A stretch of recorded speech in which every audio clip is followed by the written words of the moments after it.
بسم اللہ الرحمن الرحیم۔ ناظرین السلام علیکم۔ علم سٹوری دیکھنے والے تمام دوستوں کو گزارش ہے کہ اگر ہمارے چینل پر نئے ہیں تو چینل کو سبسکرائب کریں۔ پورے ملک میں شدید خشک سالی تھی، لوگ بھوک سے تڑپ رہے تھے، جانور چارہ نہ ملنے کی وجہ سے مر رہے تھے، لوگ اناج کے ایک ایک دانے کو ترس رہے تھے۔ ندی نالوں تالابوں اور کنووں میں پانی خشک ہو چکا تھا۔ آسمان سے بارش کافی عرصے سے نہیں برسی تھی، لوگ تڑپ تڑپ کر جانے دے رہے تھے۔ وہ اللہ تعالیٰ سے بارش کے لیے دعا کرتے مگر ان کی دعا قبول نہیں ہو رہی تھی۔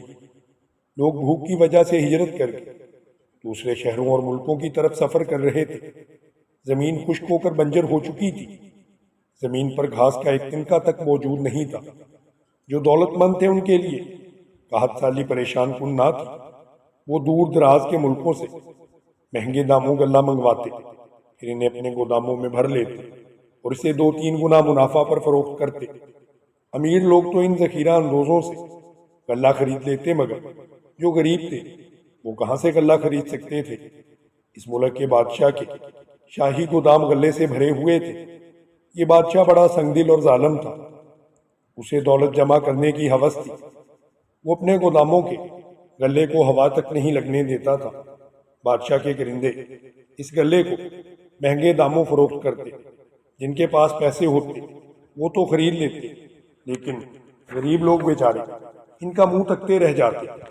ایک دن سینکڑوں غریب لوگ اپنے زرد چہرے لیے شاہی محل کی طرف چل دیے تاکہ بادشاہ سے مدد مانگ سکے۔ وہ جانتے تھے کہ ان کا بادشاہ بڑا ظالم اور سنگدل انسان ہے، اسے کسی پر ترس نہیں آتا۔ بادشاہ تو بہانے بہانے سے غریبوں پر ٹیکس لگاتا اور رہا سہا نوالا بھی ان کے منہ سے چھین لیتا۔ لوگ جانتے تھے کہ بادشاہ پر اس کا کوئی اثر نہ ہوگا، وہ ان کی مدد کرنے سے صاف انکار کر دے گا، انہیں محل میں گھسنے ہی نہیں دے گا۔ مگر ایک امید تھی کہ شاید بادشاہ کو ان پر ترس آ ہی جائے اور وہ رحم کھا کر انہیں غلہ دے دے۔ کچھ لوگوں نے انہیں منع کیا کہ یہ حماقت نہ کرو، بادشاہ کو تمہاری حالت پر رحم نہیں آئے گا، الٹا تمہیں کوڑے لگوا کر وہاں سے بھگا دے گا۔ مگر لوگوں نے ان کی بات نہ مانی۔ امید کی ایک کرن تو تھی ان کے پاس، وہ سوچتے آخر بادشاہ بھی تو ایک انسان ہے، اس کے دل میں بھی تو رحم آ ہی سکتا ہے۔ اسی امید پر وہ شاہی محل کی طرف جا رہے تھے۔ ان سب کے پیٹ بھوک کے مارے اندر کو دھنسے ہوئے تھے، گال پچکے ہوئے تھے، آنکھیں اندر کو دھنس چکی تھی، چہروں پر زردی چھائی ہوئی تھی۔ وہ سب اسی حالت میں شاہی محل کی طرف چل دیے، بھوک کے مارے۔ اس قدر نکاہت طاری تھی کہ ان سے چلا بھی نہ جا رہا تھا۔ وہ گرتے پڑتے شاہی محل کی طرف چلنے لگے۔ ان میں بوڑھے بھی تھے، جوان اور عورتیں بھی، بچے بھی تھے۔ شاید بادشاہ کو بچوں پر ہی ترس آ جائے۔ وہ شاہی محل کے قریب پہنچے تھے، محافظوں نے انہیں روک لیا، انہیں محل کے اندر نہ جانے دیا۔ ان لوگوں نے شاہی محافظوں کی منت سماجت کی، اپنی حالت پر رحم کھانے کے لیے کہا، مگر محافظوں نے ان کی گریہ زاری کا کوئی بھی تاثر نہیں دیا۔ وہ انہیں دھکیلتے ہوئے پیچھے لے گئے۔ اب لوگوں نے دہائی شروع کر دی، انہیں خوف خدا سے ڈرایا، مگر محافظوں کے دل بھی بادشاہ کی طرح سخت ہو چکے تھے۔ انہوں نے ان بیچارے بھوکے لوگوں پر کوڑے برسانا شروع کر دیے۔ ہر طرف چیخو پکار کا عالم تھا، کان پڑی آواز نہ سنائی دے رہی تھی۔ لوگ روتے ہوئے ان کی منتیں سماجتیں کر رہے تھے، مگر محافظوں کے کانوں پر یوں تک نہ رینگ رہی تھی۔ اتنے میں بادشاہ کو شاہی محل میں ان لوگوں کے آنے کا پتہ چلا تو وہ غصے سے آگ بگولا ہو گیا۔ اس کی بھویں تن گئی اور چہرہ لال بھبکا ہو گیا۔ وہ اپنے دربار سے اٹھا، عمرہ اور گزرا کو لے کر شاہی محل کے دروازے کی طرف آیا۔ محافظ اسے دیکھتے ہی ادب سے جھکتے ہوئے ایک طرف ہو گئے۔ بادشاہ شاہی محل کے صدر دروازے کے قریب آ کر کھڑا ہو گیا۔ اس نے ایک وسیلی نگاہ مجمع پر پڑی۔ لوگ سہم کر رہ گئے، وہ بادشاہ کے غیظ و غضب سے ڈر گئے تھے۔ پھر ان میں سے چند لوگ ہمت کر کے آگے بڑھے، باقی لوگوں کو بھی ان کے آگے بڑھنے سے کچھ حوصلہ ہوا۔ آگے آنے والے لوگوں نے دہائی دیتے ہوئے بادشاہ سے کہا، جہاں پناہ ہم پر رحم کیجیے، قحط سالی کی وجہ سے ہمارا بہت برا حال ہے، ہمارے بیوی بچے بھوک سے مر رہے ہیں، جانور بھی چارہ نہ ملنے کی وجہ سے فنا ہو رہے ہیں، ہم اناج کے ایک ایک دانے کو ترس رہے ہیں، خدا کے لیے ہماری مدد کریں ورنہ ہم سب بھوک کے ہاتھوں ہلاک ہو جائیں گے۔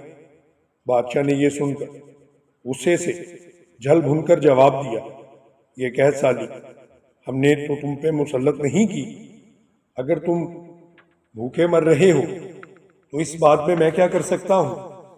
لوگوں نے یہ بات سن کر اپنے ہاتھ بادشاہ کے آگے باندھ کر التجا کی، عالی جا ایسا نہ کہیں، آپ ہمارے بادشاہ ہیں، ہماری دکھ اور تکلیفیں آپ ہی سے دور ہو سکتی ہیں، ہم بڑی آس امید کے ساتھ آپ کے پاس آئے ہیں، ہمیں غلہ اور اناج چاہیے۔ بادشاہ نے یہ سن کر غصے سے دھاڑا، میں تمہارا بادشاہ ہوں، خادم نہیں جو تمہاری دکھ تکلیفوں کو دور کرتا پھروں، میں تمہارے لیے کچھ بھی نہیں کر سکتا، اگر تمہیں اناج کی ضرورت ہے تو شاہی گوداموں سے تم اس کو خرید سکتے ہو۔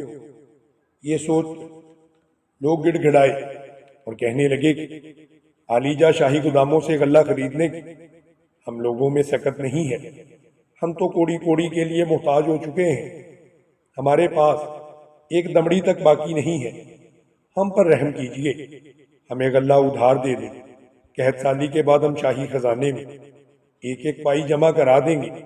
یہ سن کر بادشاہ بھڑک اٹھا اور سخت لہجے میں بولا، اگر تم کنگال ہو تو تمہاری جرت کیسے ہوئی کہ شاہی گوداموں سے غلہ ادھار لینے کی؟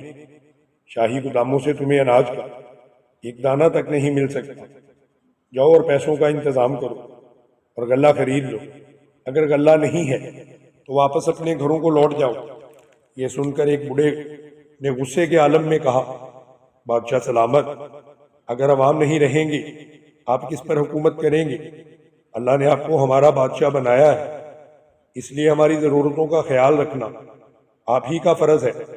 یہ سنتے ہی بادشاہ کا غصہ ساتویں آسمان تک جا پہنچا، اس نے قہر آلود نظروں سے اس بوڑھے کی طرف دیکھا، پھر پلٹ کر محافظوں سے کہا، اس بوڑھے کو اس وقت تک کوڑے مارو جب تک اس کے جسم میں جان باقی ہے، مرنے کے بعد اسے کوڑے کے ڈھیر پر پھینک دینا تاکہ لوگ عبرت حاصل کریں اور کسی کو پھر ایسی بدتمیزی کرنے کی جرت نہ ہو سکے۔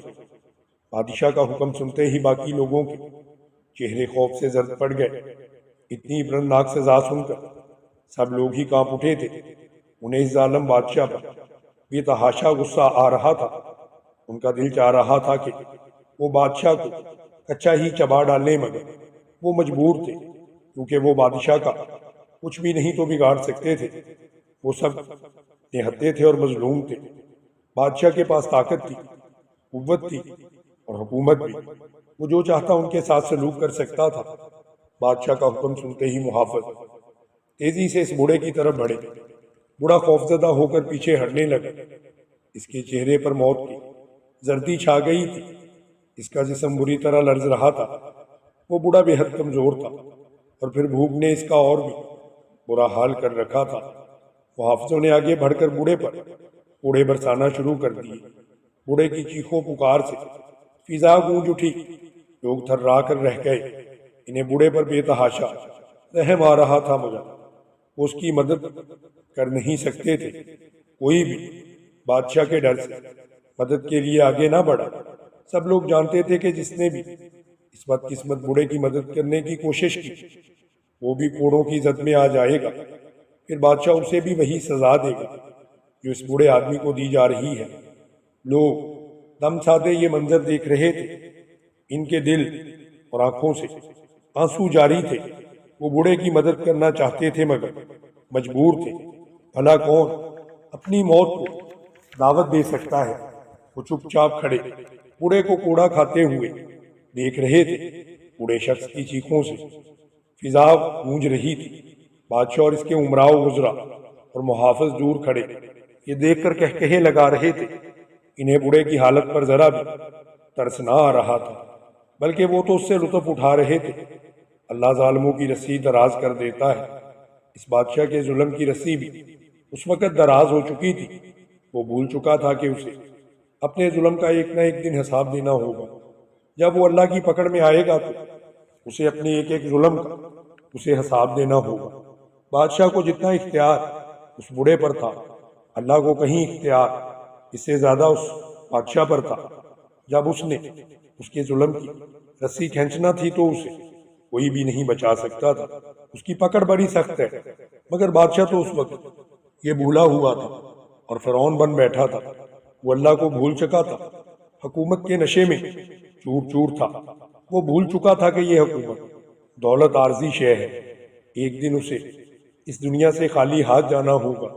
یہ حکومت، یہ دولت، سب کچھ یہیں رہ جائے گا، صرف اس کے اعمال ہی اس کے ساتھ جائیں گے۔ قہر کا عذاب کتنا سخت ہوتا ہے، جو اس کی گرفت میں آ گیا وہ پھر بچ نہیں سکتا۔ بوڑھے کی چیخیں ابھی تک فضا میں گونج رہی تھیں، مگر اب چیخوں کی آواز آہستہ آہستہ مدھم پڑ چکی تھی۔ بوڑھے کی قوت مدافعت بھی ختم ہو چکی تھی، پھر اس کا جسم ساکت ہو گیا۔ بوڑھا شخص مر چکا تھا۔ وہ حافظ اس کی لاش اٹھا کر سارا مجمع دم بخود تھا۔ انہیں رہ رہ کر اس ظالم بادشاہ پر غصہ آ رہا تھا۔ اب ان کے دل نفرت سے بھر چکے تھے۔ ملازم بوڑھے کی لاش اٹھا کر ڈھیروں پر پھینک آئے۔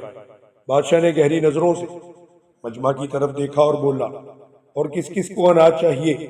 اس بوڑھے کا انجام تم اپنی آنکھوں سے دیکھ چکے ہو۔ اگر اب کسی نے زبان کھولنے کی کوشش کی تو اس کا انجام بھی اس بوڑھے سے مختلف نہ ہوگا۔ اب چلے جاؤ یہاں سے۔ سارے مجمع کو سانپ سونگھ گیا تھا۔ بادشاہ ان کی طرف نفرت سے دیکھتا ہوا اپنے محل کی طرف چلا گیا۔ مجمع کتنی ہی دیر وہاں بے حس و حرکت کھڑا۔ انہیں بوڑھے کی موت پر افسوس ہو رہا تھا۔ وہ بیچارہ ناحق اپنی جان سے ہاتھ دھو بیٹھا۔ اس نے کوئی جرم تو نہ کیا تھا، صرف اپنے لیے روٹی ہی تو مانگی تھی، جس کی اسے اتنی بھیانک سزا ملی۔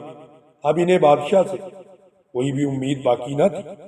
وہ ایک ظالم بادشاہ تھا جسے اپنی رعایا کا کوئی خیال نہ تھا۔ اب لوگوں کے دلوں میں لاوا سا کھولنے لگا تھا۔ وہ اس ظالم بادشاہ سے چھٹکارا پانے کے بارے میں سوچنے لگے تھے۔ پھر مجمع پلٹا اور اپنے اپنے گھروں کو روانہ ہو گیا۔ بھوک کے مارے ان لوگوں کا برا حال ہو رہا تھا۔ اس مجمع میں ایک نوجوان جس کا نام فاران تھا، وہ بڑا حساس دل تھا۔ دوسروں کی طرح اس کا دل بھی بدقسمت بوڑھے کی موت پر خون کے آنسو رو رہا تھا۔ غصے سے اس کا خون کھول رہا تھا۔ وہ اس ظالم بادشاہ سے انتقام لینے کے لیے مچل رہا تھا۔ وہ اس ظالم بادشاہ کو ایسی عبرتناک سزا دینا چاہتا تھا کہ اس کے دل کی آگ بجھ سکے۔ فاران سر جھکائے مجمع کے ساتھ چلا جا رہا تھا۔ وہ سوچنے لگا کہ اس ظالم بادشاہ سے کیسے انتقام لیا جائے، مگر کوئی ترکیب بھی اس کی سمجھ میں نہیں آ رہی تھی۔ فاران مجمع سے نکل کر ایک گھنے کی درخت کی طرف بڑھنے لگا، پھر اس کی چھاؤں میں آ کر بیٹھ گیا اور بادشاہ سے انتقام لینے کی کوئی ترکیب سوچنے لگا۔ وہ جس قدر سوچتا اس کا ذہن اس قدر ہی الجھتا چلا جا رہا تھا۔ ابھی اسے بیٹھے تھوڑی دیر ہی ہوئی تھی کہ اتنے میں اس کا دوست حارث بھی وہاں پر چلا آیا۔ دونوں بچپن کے گہرے دوست تھے، ایک ساتھ پل کر بڑے ہوئے تھے۔ فاران کو وہاں اکیلا بیٹھا دیکھ حارث بولا، فاران کیا سوچ رہے ہو؟ کیا بھوک بہت زیادہ لگ رہی ہے؟ فاران نے نظریں اٹھا کر حارث کی طرف دیکھا۔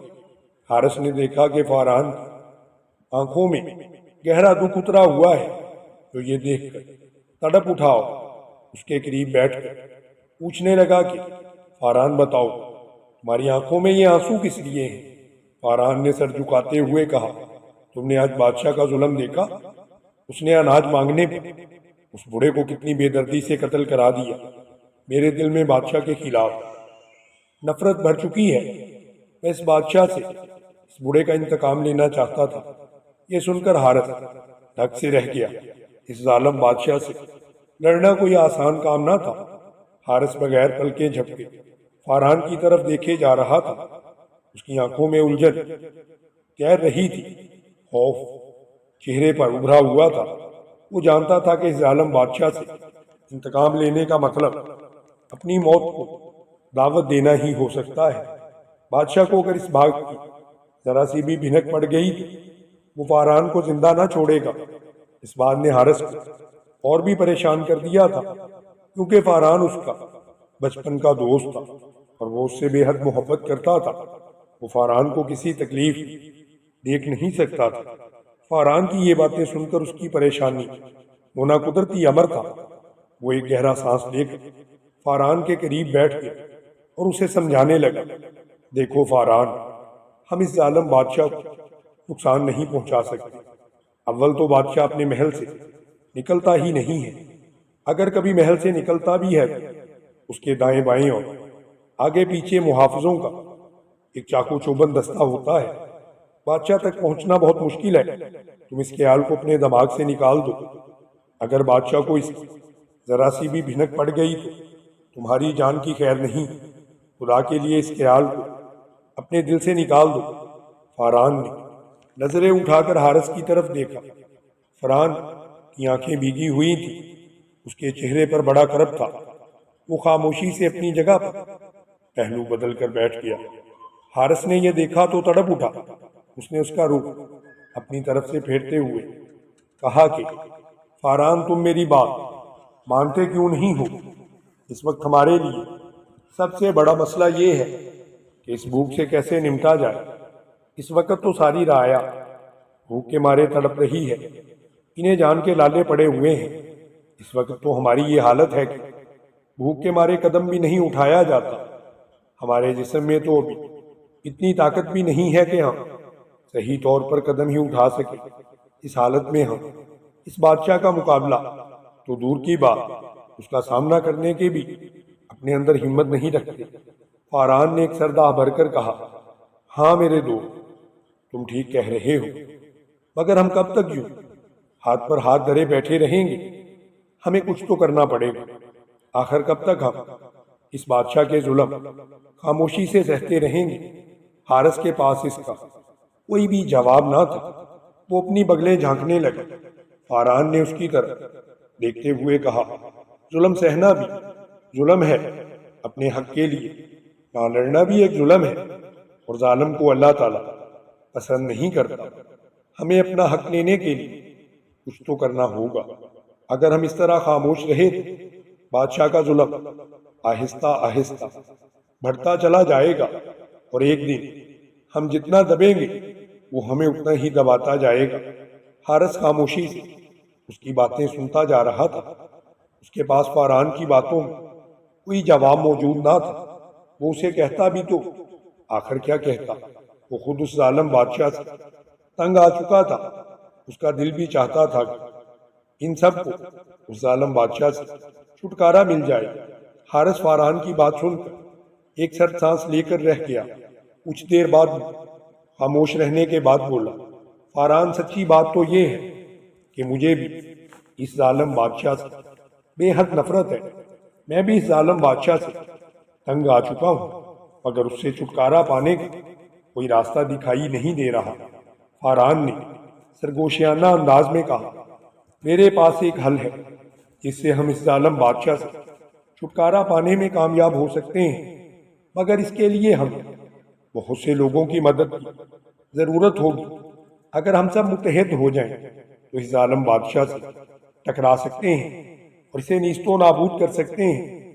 یہ سن کر حارث بوکھلا سا گیا اور بولا، جلدی بولو، تم کیا کرنا چاہتے ہو؟ مجھے بھی بتاؤ، میں تمہارا ساتھ دینے کے لیے تیار ہوں۔ فاران نے کہا، ہمیں خفیہ طور اس بادشاہ کے خلاف بغاوت کرنا ہوگی۔ اس کے لیے ہمیں اسلحے کی بھی ضرورت ہوگی، مگر وہ کہاں سے آئے گا؟ یہ ایک مشکل ہے۔ سب سے بڑا مسئلہ تو اپنی بھوک مٹانا ہے۔ جب اپنا پیٹ بھرا ہوگا تو کوئی بہتر سوچ پھر ہی آ سکے گی۔ فاران خاموش ہو گیا۔ حارث نے تجسس کے مارے پوچھا، کیا بھوک مٹانے کی تمہارے پاس کوئی ترکیب ہے؟ اس پر عمل کر کے ہم لوگ اطمینان پا سکیں۔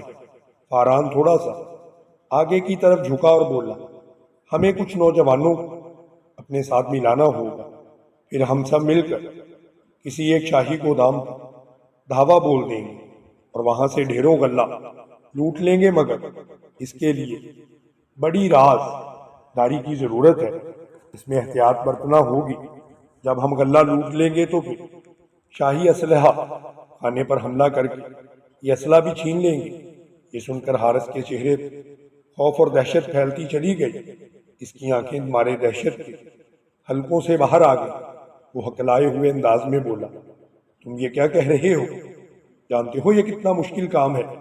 شاہی گوداموں اور اسلحہ خانے پر حملہ کرنا کوئی آسان کام نہیں ہے، بڑی جان جوخم کا کام ہے۔ اگر ہم پکڑے گئے تو پھر ہمیں پھانسی پر لٹکا دیا جائے گا، پھر ہم بھوکے پیٹ اسلحہ کے بغیر شاہی گوداموں اور اسلحہ خانے پر کیسے حملہ کر سکتے ہیں؟ فاران نے ایک طویل سانس لیتے ہوئے کہا، یہی تو مسئلہ ہے، اگر یہ سلجھ گیا تو ہماری ساری پریشانی دور ہو جائے گی۔ یہ کہہ کر فاران اپنی جگہ سے اٹھا اور حارث کا ہاتھ پکڑ کر بولا، چلو گھر چلے، اس کا کوئی نہ کوئی حل تو ہمیں سوچنا ہی پڑے گا، بس تم میرا ساتھ دو، ہم یہ کام کر گزریں گے، اللہ نے چاہا تو ہم اس میں ضرور کامیاب ہو جائیں گے۔ حارث یہ سن کر کہنے لگا، مگر یہ تو سیدھی سادی چوری ہے، اور چوری گناہ کا کام ہے، اللہ برے کام میں کبھی کسی کی بھی مدد نہیں کیا کرتا، اللہ تو ہمیشہ اچھے کاموں میں لوگوں کی مدد کرتا ہے۔ فاران نے یہ سن کر کہا، تم ٹھیک کہتے ہو، مگر یہ بھی تو سوچو کہ وہ کوئی عام بادشاہ نہیں، ہم کسی عام ریاست یا بادشاہ کے خلاف کوئی کارروائی نہیں کر رہے، وہ تو ایک نہایت ہی جابر، سفاک اور ظالم قسم کا بادشاہ ہے، جو لوگوں پر ذرا بھی رحم نہیں کرتا، بلکہ اپنی رعایا کو بات کرنے پر بھی قتل کر دیتا ہے، اناج کو ذخیرہ کرتا ہے مگر اپنے لوگوں کو نہیں دیتا۔ اللہ تعالیٰ بھی ذخیرہ کرنے والوں کو پسند نہیں کرتا۔ اگر موت سامنے آ رہی ہو تو حرام بھی کھایا جائے، مگر ہم حرام نہیں کھا سکیں گے۔ یہ اناج جو بادشاہ نے اپنے گوداموں میں ذخیرہ کر رکھا ہے، یہ ہمارے خون پسینے کی کمائی سے ہی تو آخر لیا گیا ہے۔ یہ بھی تو دیکھو، ہم یہ اناج لوگوں کا پیٹ بھرنے کے لیے چرانا چاہتے ہیں، اپنے لیے نہیں۔ کسی کا پیٹ بھرنا بھلا کوئی گناہ کا کام ہے؟ ظالم کا ہاتھ پکڑنا نیکی ہے، فاران اپنی روح میں کہتا چلا گیا، اور حارث سر جھکائے اس کی باتیں سنتا رہا۔ واقعی فاران اس کے مطابق ٹھیک کہہ رہا تھا، یہ اناج بادشاہ نے ان پر ظلم کر کے حاصل کیا تھا، اس اناج کو انہوں نے اگایا تھا، اور بھوک سے وہ لوگ مر رہے تھے، انہیں اس اناج کی شدید ضرورت تھی، اس کے بغیر وہ سب مر ہی جاتے، وہ بھوک کے ہاتھوں مجبور تھے، اس اناج پر ان کی زندگی کا سارا دار و مدار تھا۔ حارث بھی فاران کا ہم خیال بن چکا تھا، اس نے فاران کے کندھے پر ہاتھ رکھتے ہوئے کہا، فاران میرا خیال ہے کہ تم جو کہتے ہو وہ ٹھیک ہے، اس لیے میں تمہارا ساتھ دوں گا، چاہے اس کے بدلے میں میری جان ہی کیوں نہ چلی جائے، یہ بہت سے لوگوں کی آخر زندگی کا سوال ہے۔ یہ سن کر فاران نے مسکرا کر اس کی طرف دیکھا، پھر دونوں دوست وہاں سے چل پڑے۔ چلتے چلتے انہیں کچھ دور چند نوجوان دکھائی دی، بھوک کے مارے ان کا برا حال ہو رہا تھا۔ وہ دونوں چلتے ہوئے ان نوجوانوں کے پاس پہنچے، پھر رازدارانہ لہجے میں بولے، کیا تم اپنا پیٹ بھرنا چاہتے ہو؟ کیا تم چاہتے ہو کہ لوگ زندہ رہو؟ بولو، مجھے جواب دو۔ وہ سب لوگ حیرت سے ایک دوسرے کی طرف دیکھنے لگے، پھر ان میں سے کچھ نوجوانوں نے حیرت سے دیکھتے ہوئے کہا، ہمارے مہربان دوستو، آخر یہ سب کیسے ہوگا؟ پیٹ بھرنے کے لیے غلہ کہاں سے آئے گا؟ اب فاران نے پہلے احتیاط سے دائیں بائیں دیکھا اور پھر بولا، پہلے ایک وعدہ کرو کہ اس بات کی بھنک کسی کو پڑنے نہ پائے، اگر تم ہمارا ساتھ دینے پر تیار نہ بھی ہوئے تو اس کی کسی کو کانوں کان خبر نہیں دو گے۔ نوجوان حیرت سے ان دونوں کی طرف دیکھنے لگے، ان کی سمجھ میں نہیں آ رہا تھا یہ دونوں کیا کہنا چاہتے ہیں۔ ان کے ذہن میں ایسا کون سا منصوبہ ہے جس پر عمل کر کے یہ اناج حاصل کر سکتے ہیں؟ آخر ان میں سے ایک نوجوان نے تجسس کے مارے پوچھا، تم کیا کہنا چاہتے ہو؟ ہمیں کھل کر بتاؤ، شاید ہم تمہارا ساتھ دینے پر تیار ہو جائیں۔ فاران نے سرگوشیانہ انداز میں اس سے کہا، ادھر آؤ میں تمہیں بتاتا ہوں۔ تم سب جانتے ہو کہ بادشاہ کے شاہی گودام اناج سے کھچا کھچ بھرے ہوئے ہیں۔ اگر ہم ان گوداموں پر حملہ کر دیں تو وہاں سے بہت سا غلہ حاصل کر سکتے ہیں۔ کیا؟ یہ سن کر ان نوجوانوں کے چہروں پر خوف سا چھا گیا۔ وہ سب خوف سے لرز اٹھے۔ فاران کا منصوبہ بہت خطرناک دکھائی دے رہا تھا۔ وہ تو ایسا سوچ بھی نہیں سکتے تھے۔ بادشاہ انتہائی ظالم آدمی تھا۔ وہ تو کسی کو بھی کسی وقت موت کے گھاٹ اتار دیتا تھا۔ ان سب کو بڑی عبرتناک موت مارتا۔ ان کی خاموشی بتا رہی تھی کہ فاران کی باتوں نے ان کو پریشان کر دیا ہے۔ پھر چند لمحوں کے بعد فاران نے کہا، کیا تم لوگ بھوک کے مارے مرتے جاؤ گے؟ آخر کب تک اناج کے بغیر تم زندہ رہ پاؤ گے؟ یوں گھٹ گھٹ کے مرنے سے تو بہتر ہے کہ ایک ہی بار مر جاؤ۔ پھر یہ تو سوچو تمہاری یہ قربانی کتنے لوگوں کی بھوک مٹا سکتی ہے۔ وہ سب تمہیں کتنی زیادہ دعائیں دیں گے۔ کیا تم اس بادشاہ سے چھٹکارا حاصل نہیں کرنا چاہتے؟ وہ نوجوان خاموشی سے اس کی باتیں سن رہے تھے۔ اب آہستہ آہستہ ان کے چہروں کا خوف کم ہوتا جا رہا تھا۔ سوچ رہے تھے کہ یوں بھی تو ہم قطرہ قطرہ جی رہے ہیں، ہر لمحہ موت کی طرف ہم بڑھ رہے ہیں۔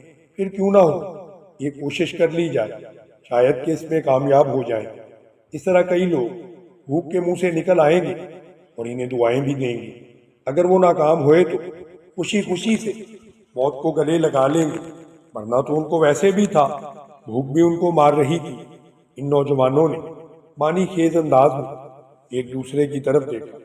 ان کی آنکھوں میں ایک چمک سی ابھر آئی اور پھر انہوں نے اپنے چہروں پر اطمینان ظاہر کیا۔ انہوں نے فاران کی طرف دیکھتے ہوئے کہا، ہم سب تمہارے ساتھ ہیں، مگر ایک الجھن ہے جو ہمیں پریشان کر رہی ہے۔ فاران جلدی سے بولا، کیسی الجھن؟ جلدی بتاؤ مجھے۔ اگر تم تیار ہو تو پھر کسی الجھن اپنے ذہن میں جگہ مت دو۔ اب ایک نوجوان نے کہا، ہم سب نہتے ہیں، ہمارے پاس کوئی اسلحہ نہیں ہے۔ بغیر اسلحے کے ہم شاہی گوداموں کے محافظوں کا مقابلہ کیسے کر پائیں گے؟ محافظ تو ہمیں دیکھتے ہی ہم پر ٹوٹ پڑیں گے اور پھر ہمارے چیتڑے اڑا دیں گے۔ اور تم کیا کرو گے؟ کیا تم اس سے نپٹنے کی کوئی ترکیب سوچ چکے ہو؟ فاران کچھ دیر تک سوچتا رہا، پھر بولا، فی الحال تو ہم چھوٹے موٹے ہتھیاروں سے ان پر حملہ کریں گے، بلکہ پہلے ہم شاہی اسلحہ خانے پر حملہ کر کے وہاں سے اسلحہ اکٹھا کریں گے، پھر اناج کے گوداموں کو اپنا نشانہ بنائیں گے۔ سب کو یہ ترکیب نہایت ہی پسند آئی۔ انہوں نے اقرار میں سر ہلاتے ہوئے کہا، تمہاری تجویز سے ہم سب اتفاق کرتے ہیں۔ ہمیں جو بھی ہتھیار ملے گا وہ ہم اپنے ہاتھ لے لیں گے۔ موت تو کیوں بھی ہمیں آنی ہی ہے۔ اگر کسی نیک مقصد کے لیے موت آ جائے تو ہماری خوش قسمتی ہوگی۔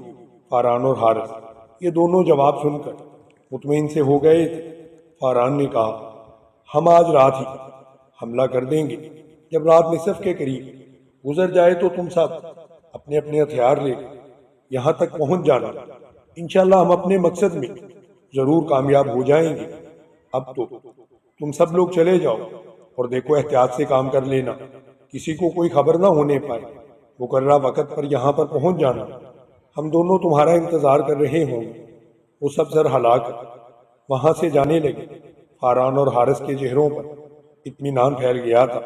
وہ جانتے تھے کہ یہ ایک بڑی خطرناک مہم ہے اور اس مہم کے دوران ان کی جان بھی جا سکتی ہے۔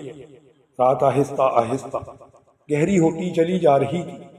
دونوں دوست مقررہ جگہ پر پہنچ چکے تھے۔ حارث کے ہاتھ میں ایک تیز دھار کلہاڑی تھی، جبکہ فاران ہاتھ میں تلوار لیے ہوئے تھا۔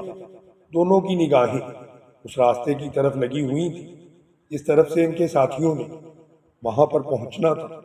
انہیں یہ خدشہ بھی ستا رہا تھا کہیں ان نوجوانوں نے اپنا ارادہ بدل نہ لیا ہو۔ اگر ایسا ہوا تو پھر بہت برا ہوگا۔ وہ دونوں اس مہم کو سر انجام نہیں دے سکتے۔ اس طرح ان کا سارا منصوبہ خاک میں مل جاتا۔ وہ دونوں بے چینی سے ادھر ادھر ٹہل رہے تھے۔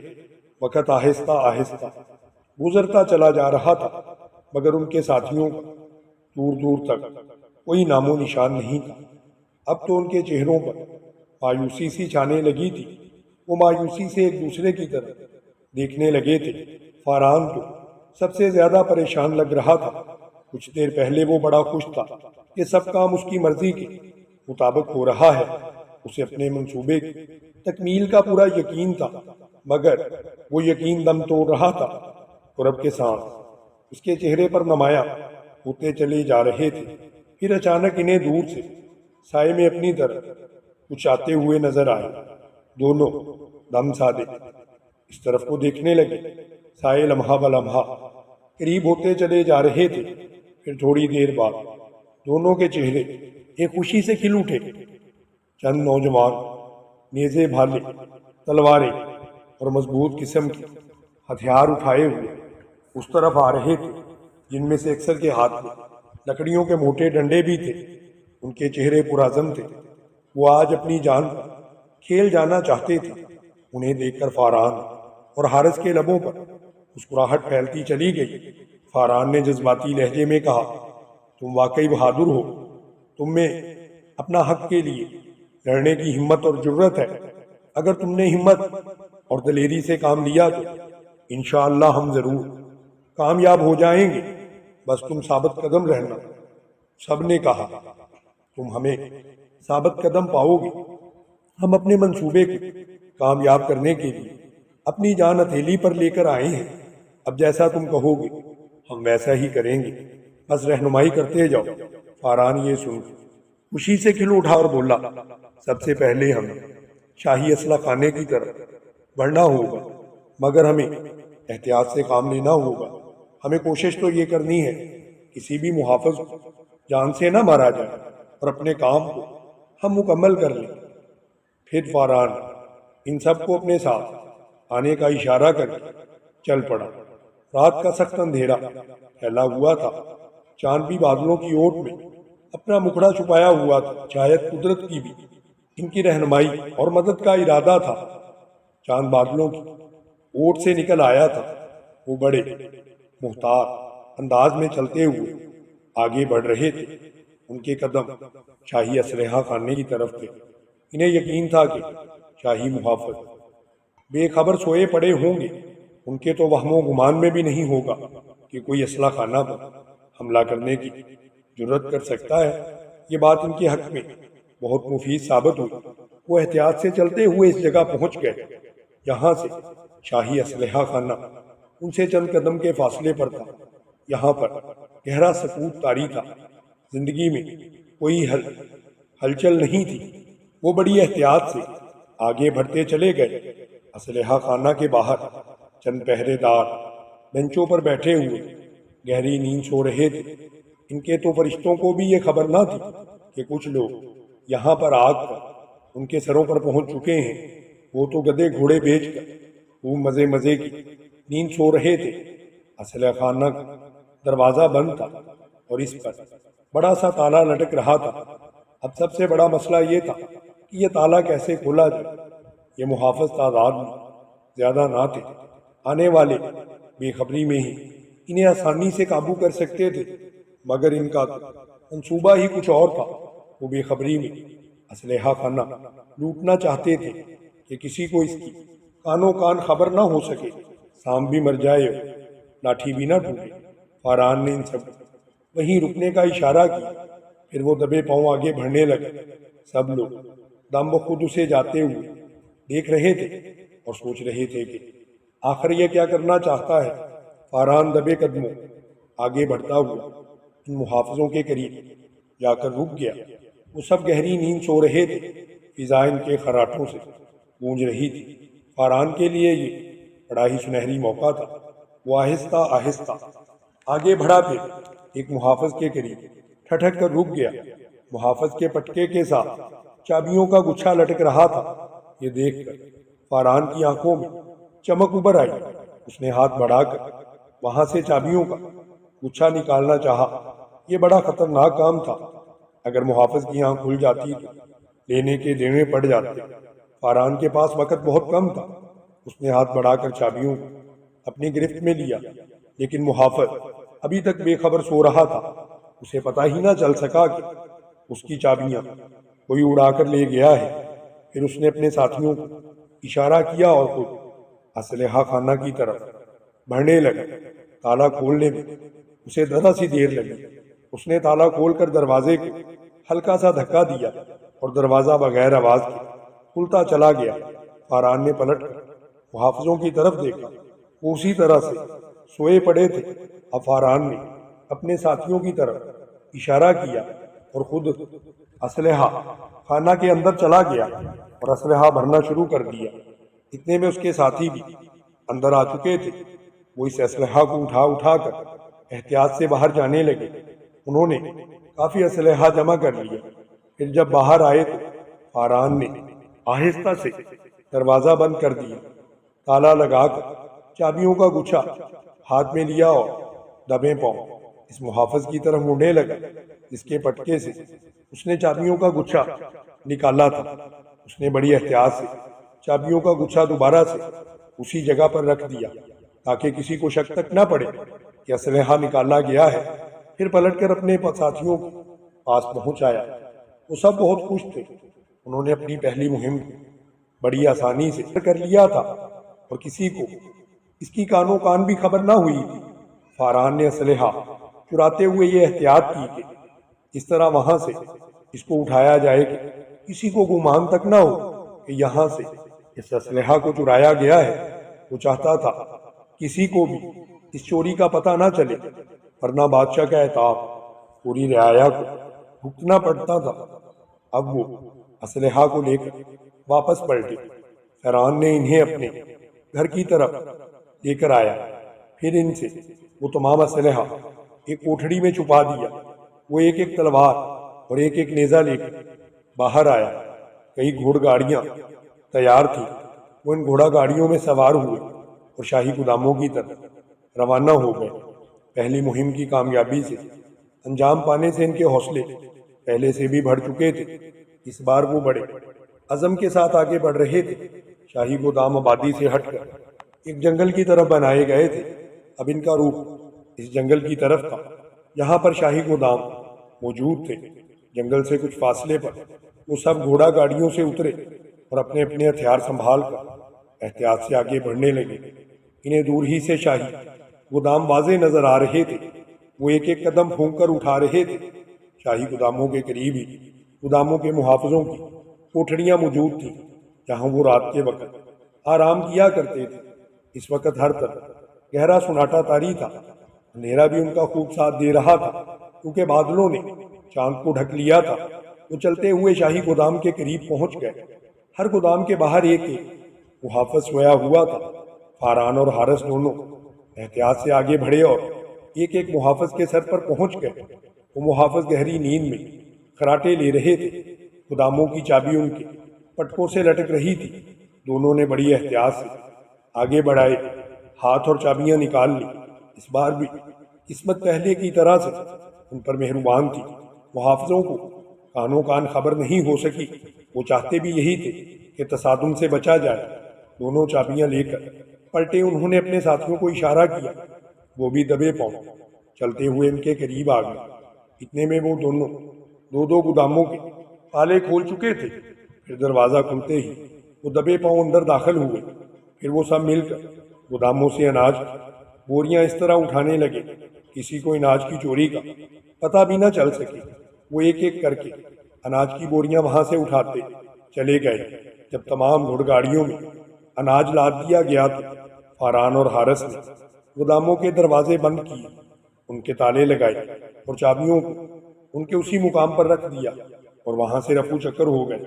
اناج کی بوریوں سے بڑی گھوڑا گاڑیاں آبادی کی طرف بڑھتی چلی جا رہی تھیں۔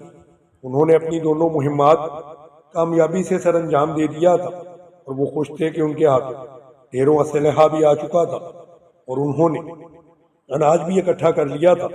وہ اناج کی بوریاں لے کر رات کے اندھیرے میں لوگوں کے گھروں میں بانٹنے لگے۔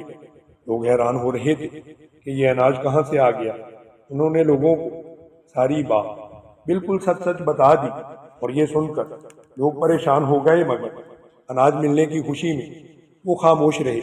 سب لوگوں میں اناج تقسیم کرنے کے بعد جو اناج باقی بچ گیا وہ فاران کے گھر میں چھپا دیا گیا۔ فرحان اپنے گھر میں اکیلا رہتا تھا، اس لیے تمام اسلحہ اور اناج وہیں چھپایا گیا تھا۔ اس کام سے فارغ ہو کر وہ اپنے دوستوں سے کہنے لگا، میرے پیارے دوستو، تمہارا بہت بہت شکریہ، تم نے میرا ساتھ دیا۔ اب ہمیں اپنی طاقت کو مزید بڑھانا ہوگا، اس کے لیے ہمیں بہت سے اسلحہ کی ضرورت ہوگی، مگر تم گھبرانا نہیں، انشاءاللہ اس کا انتظام بہت جلد ہو جائے گا۔ اب تم سب اپنے اپنے گھروں کو لوٹ جاؤ اور دوپہر کے وقت اس میدان میں ملنا جہاں ہماری پہلی دفعہ ملاقات ہوئی تھی، وہیں ہم آئندہ کا منصوبہ بنائیں گے۔ یہ کہہ کر فاران نے سب کو خدا حافظ کہا اور اپنے گھر کی طرف قدم بڑھا دیے۔ جب وہ نوجوان اپنے گھروں کو چل دیے، گھر آ کر فاران اپنے بستر پر ناراض ہو گیا۔ اسے یقین ہی نہیں آ رہا تھا کہ اس نے اپنے منصوبوں کی کس طرح سے تکمیل کر لی تھی۔ اس کے پاس اناج اور کافی سارا اسلحہ بھی آ چکا تھا۔ جب لوگوں کی بھوک ختم ہوگی تو ان کے سوچنے کی صلاحیت بیدار ہوگی، اس میں کوئی بہتر منصوبہ بن سکتا ہے۔ اس نے دل ہی دل میں سوچا، اس میں نئی قوت پیدا ہو گئی۔ وہ اپنے حقوق کی جنگ لڑنے کے لیے تیار ہو چکا تھا۔ اس نے ظالم بادشاہ سے ٹکر لینے کا خود میں حوصلہ پیدا کر لیا تھا۔ فاران ساری رات یہی سوچتا رہا، نیند اس کی آنکھوں سے کوسوں دور جا چکی تھی۔ وہ رات بھر جاگ کر آئندہ کے لیے نیا لاہ عمل تیار کرنے کی کوشش کرنے لگا۔ وہ جانتا تھا کہ بادشاہ یا محافظوں کو اسلحے اور اناج کی چوری کا اتنی جلدی پتہ نہیں چل سکے گا۔ وہ اس دوران اپنے ساتھیوں کی قوت منظم کر کے انہیں بادشاہ پر حملہ کرنے کے لیے تیار کر سکتا ہے۔ وہ جانتا تھا کہ جب کوئی انسان ڈوب رہا ہو تو وہ آخری حد تک پاؤں ہلاتا ضرور ہے۔ یہی سوچتے ہوئے فجر کا وقت ہو گیا۔ اس نے اٹھ کر وضو کیا، مصلی بچھا کر فجر کی نماز ادا کی اور اللہ تعالیٰ سے رو رو کر اپنے رات والے عمل پر معافی مانگی، کیونکہ وہ سوچ رہا تھا کہ چوری ضرور ہے لیکن اس میں لوگوں کا فائدہ ہے۔ اے اللہ، تو جانتا ہے یہ سب کچھ میں نے چوری کی نیت سے نہیں کیا، میں نے یہ سب کچھ تیری مخلوق کی بھلائی کے لیے کیا ہے، ان کی بھوک مٹانے کے لیے کیا ہے۔ اے میرے اللہ، میرے اس گناہ کو معاف فرما اور مجھے یہ توفیق دے کہ میں تیری نصرت سے ان غریبوں کی مشکلات کو حل کر سکوں اور انہیں اس ظالم بادشاہ سے رہائی دلا سکوں۔ اے اللہ، تو دلوں کے بھید خوب جانتا ہے، میری نیت میں کوئی کھوٹ نہیں ہے، تو سب سے بڑا معاف کرنے والا ہے۔ اس نے دعائیں کی، پھر اس نے اٹھ کر مصلی طے کیا۔ اس کے دل کو ایک اطمینان سا حاصل ہو چکا تھا۔ اس نے کسی غلط یا برے مقصد کے لیے یہ سب کچھ نہیں کیا تھا، بلکہ اس کے پیچھے ایک نیک مقصد تھا۔ نہ ہی اس نے یہ اپنے لیے کیا تھا، بلکہ اس نے تو یہ سب کچھ اللہ کی مخلوق کی بھلائی کے لیے کیا تھا، ان کی بھوک مٹانے کے لیے کیا تھا۔ جب دن خوب چڑھا آیا تو وہ کچھ دیر نیند لینے کے لیے لیٹ گیا تاکہ اگلے کام کو سر انجام دینے کے لیے وہ تازہ دم ہو سکے۔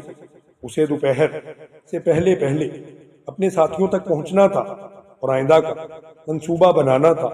اسے اپنے اللہ پر پورا یقین تھا، اس نیک مقصد میں اس کی ضرور مدد کرے گا اور وہ جو اپنے ساتھیوں کے ساتھ مل کر کام کر رہا ہے اسے اس میں ضرور کامیابی دے گا۔ دوستو، اس سے آگے کیا ہوا، کس طرح سے فاران اور دوستوں کے مل جانے سے بادشاہ کو سبق دیا گیا اور بادشاہ کا قلعہ کما کیا گیا، ہم اپنی اگلی ویڈیو میں بتائیں گے۔ لیکن آپ سے گزارش ہے کہ ہمارے چینل علم سٹوری ٹی وی کو سبسکرائب کریں اور بیل آئیکن کو دبا دیں تاکہ ہماری ہر نئی آنے والی ویڈیو کی اپڈیٹ آپ کو موصول ہوتی رہے۔ جزاک اللہ۔